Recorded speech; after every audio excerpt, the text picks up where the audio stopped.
Hello, today I'm going through why you're so good in creative, but you're awful in arena and tournaments. I'm not going to lie to you, this was 1000% me at one time, but I did a few things to make sure my skills are the same in arena and tournament, and today I'm going to help you become competitive demons. First, kicking it off with playstyle. This was definitely the biggest reason why I was so good when it came to creative and struggled so much to get a kill in arena. Now, everyone's playstyle is completely different, and this is what keeps Fortnite fresh. The fact that I can 1v1 Booga and he has one playstyle, then play No Rayleigh and he has a completely different one, really shows that there is not one playstyle you should be aiming for. And I think that is definitely the reason why a lot of people struggle. Now, it's very easy to adapt to an unrealistic playstyle when you're playing in creative, and that's because you're playing maps like 1v1 build fights where you have cap mats, gold shotgun, and if you die, you don't really get punished by it. Where in arena, if you die, you're waiting in the lobby for like 3 minutes for your next game. I think my biggest problem when I was trying to get kills in arena, I used to have a proper creative warrior playstyle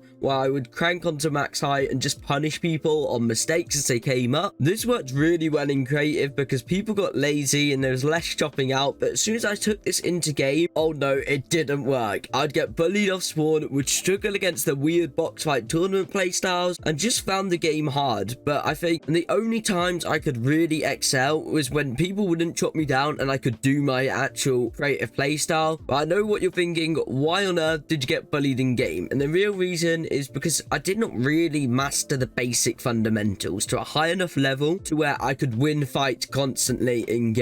You'll see the top players like Mr. Savage, Vigil, or even No Rayleigh playing the exact same as they do in creative. This is because in game they have mastered the basic fundamentals of the game to some degree, which allows them to win in game. Now, so you can understand this a little bit better, let's take a pro player and see it from the sense that your skills have to be on a specific level. For example, let's see it like a test. Let's say you need 75% on your test to pass. If you get 60%, that means you failed. You haven't reached the threshold to get the certificate, but let's say you hit 75%, you passed. Even if you hit 80, 90%, that's just a bonus. You don't get anything better for hitting those higher numbers. It's just a big bonus and means you pass the test a lot easier. Now look at from the test. We break down the test into subjects. So you may have got 20% on a specific part of the test, 100% on a different one, and from another one, you may have only got 10%. Higher percentage you can get on each part, the easier it is to hit that 75%. Let's apply this to Fortnite now. Your level of aim threshold to be able to kill pros might have to be 70%, for example. So if you're under that 70% threshold, your aim is not high enough to be able to kill pro players or good players. So when you're in creative with your 60% aim,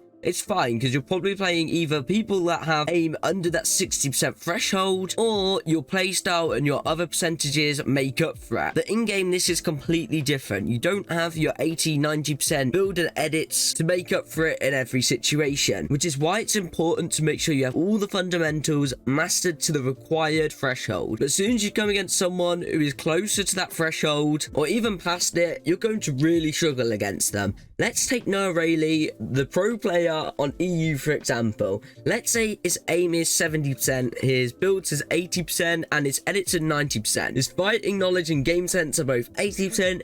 Can you see they're all above that threshold of that 70% to be a good player? Where creative warriors may look more like builds 80%, edits 90%, aim 45%, and game sense 50%, which means you have not got those basic fundamentals to a high enough level yet. You do have your builds and edits to a super high level, which is way above the threshold, but to kill a good or even pro player in arena or a tournament, you need to make sure all skills are above that threshold. It doesn't matter if your builds and edits are super good. If you don't have the aim to be able to hit the shots, then you're not going to be able to pick up the kill. Now, I think the biggest problem about creative is how forgiving it actually is when you miss a shot. You can crank 90s to max height and med up if some guy 120s you. If you do the same in arena though, let's say it's off spawn, you've got 3 builds to try and escape and med up. So when you're struggling to hit higher than 50 damage with your shotgun, yeah, that's quite hard to do. When you can't resort to that high percentage of building skill, you're going to struggle. Which is why you need to make sure all parts of those basic fundamentals are at a high enough level to be able to get the kill.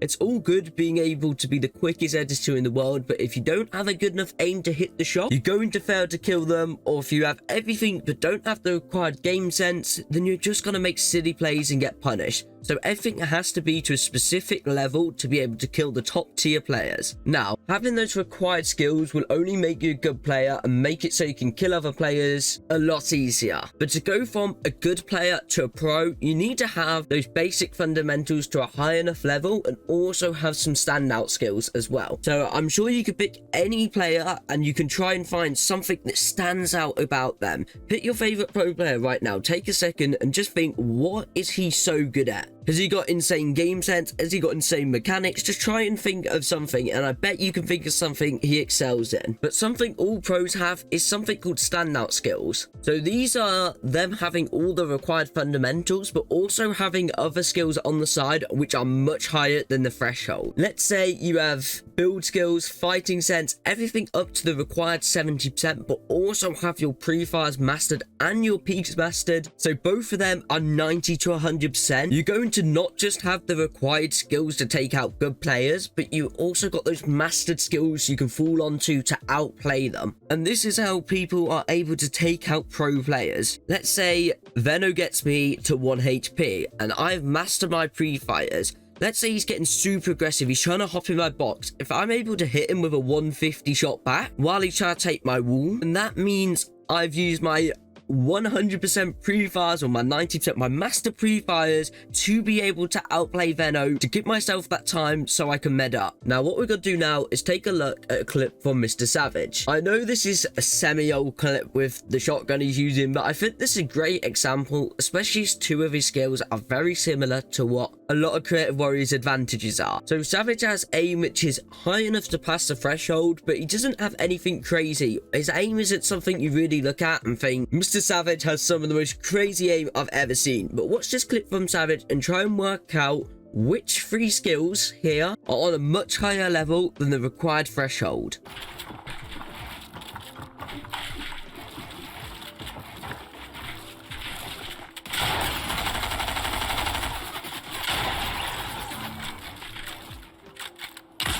You may have missed it, but there's actually 3 skills. First of all, you see Mr. Savage's ability to not just build, but also edit at speeds which are so quick he's able to outplay his opponent, similar to a lot of Creative Warriors. But it's also his fighting knowledge. Mr. Savage is someone who's always been known for being one of the smartest players, but his fighting knowledge to predict that player and full box him using his quick building and editing build allows Savage to really show off his mastered skills, to put this player into a panic and kill him. So I'm going to show you it again so you can really see it. Starting off here, you see Mr. Savage builds up and edits super quick. And it's this knowledge here to be able to edit quick enough, be able to get through, full box this opponent, and edit this wall super quick. He edited that quick that the player didn't even have time to react. And he actually did get shot, but he got shot in the back. So it actually was not even this player that shot him. So I'm really going to slow it down from the start so you can really see. Look at his ability to be able to full box him, edit that wall, and hit him 157 before the player can even react to Mr. Savage being there. So the point I'm trying to get across is that you need a range of skills at a certain level. That way you'll be good in creative and arena. And a lot of you Creative Warriors out there probably don't have that. But one thing you need to know is you don't need every mechanic mastered. Mastering mechanics helps, but it takes time to do, and having every one of your skills at a certain level is much better than having 1 or 2 skills much higher. Because it doesn't matter how quick you can build and edit, if you can't aim and you can't hit shotgun shots over 30 damage, it doesn't matter how quick you can build and edit, because you're going to be hitting him for 30 and he's going to be coming back with 120s. And it works any other way you can see it. It doesn't matter how good your aim and mechanics are, if you have no game sense to match it with, you're just going to end up doing brain dead plays and dying. So you're thinking, well, Taven, now I understand that. What do I do next? Well, don't worry, my friend. I know exactly what you should do instead. Instead of practicing skills you like to practice, whether that's building, editing, work on all of your skills. Work on your aim, your builds, your edits, as well as your game sense. Watch higher tier players and see what they do, and work on trying to get all your skills to that required threshold. If you know your builds and edits are already above that required threshold, then don't work on them as much. Focus more on keeping that current skill you have, but also spend more time on getting those lower percentage skills up to the required threshold. Now, I want you to be honest with yourself now and write in your own Discord or note page somewhere what your skills would look like required to that threshold. So put a percentage to each skill based to the required threshold, which is 70%. So across all the different skills, write down what percentage you think each current skill is at. And for some of you, this may be hard to do. Being completely honest with yourself, though, is the key to succeeding. So don't shove anything into 50, 60, or 70% range if your aim is probably only a 10 or 20%. Then from there, you can work on these aspects of your game and improve them. I think you should put lots of things on there. Don't literally just put the sort of basic things like builds, edits, aim. Also put things down there like peaks, game sense, fighting sense, and even end games. My second tip is to do realistic practice 1v1s.